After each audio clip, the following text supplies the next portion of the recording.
In The Boys, supes are not just heroes on TV. Behind Vought's image, each supe has different powers, different weaknesses, and different roles in the story. Today, this video will introduce the supes in The Boys and show what makes each of them different. Why doesn't Victoria Newman just pop Homelander's head? Newman's power works by manipulating blood to instantly spike internal pressure, bursting biological tissue from within. However, Homelander's physical durability is god tier. Armor-piercing rounds and extreme heat can't even scratch him. His skull and blood vessels are so incredibly tough that Newman's pressure attack would likely only cause a nosebleed, never reaching the critical threshold required for an explosion. Furthermore, Newman's eyes turn white when she uses her power, requiring a sustained visual lock. Against Homelander's super hearing, X-ray vision, and near-instant reaction speed, that 1-second warm-up is a death sentence. If her gaze shifts for even a moment, his heat vision would shred her in a fraction of a millisecond. Finally, Newman is a calculated opportunist. She isn't just protecting her political power, she is protecting her daughter Zoe. Trying to kill Homelander is a gamble where failure means her entire family dies. To her, the Compound V virus was the only true leveler. A virus neutralizes powers from the cellular level, no eye contact or physical combat required. It was her ultimate trump card. Ironically, the strategist who planned for everything was ultimately torn apart by Butcher's rampaging tentacles. Why is Firecracker seducing Soldier Boy? When Firecracker saw Homelander talking to Sage, and even drinking that breast milk, she realized her spot was in danger. She flipped the script immediately and started cozying up to the revived Soldier Boy. But this time, she's after more than just job security.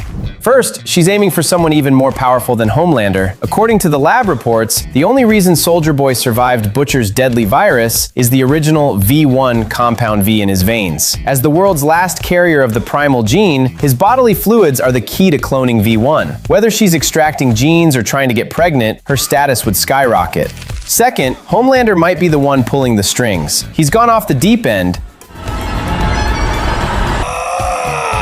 obsessively hunting for V1 remnants and forcing the pharma department to replicate the serum. Soldier Boy's samples are the best raw material, but since he's been burned before, Soldier Boy doesn't trust Homelander anymore, which is why Homelander sent Firecracker to do the sampling. A freak with a bushel of gray pubes. Why is Ashley immune to Father O's superpowers? At A-Train's funeral in Season 5, the father's soul-tearing sonic waves sent the entire crowd into a religious frenzy. Even Homelander hallucinated the voice of Stillwell, yet Ashley just held down her wig. How could she stay so calm?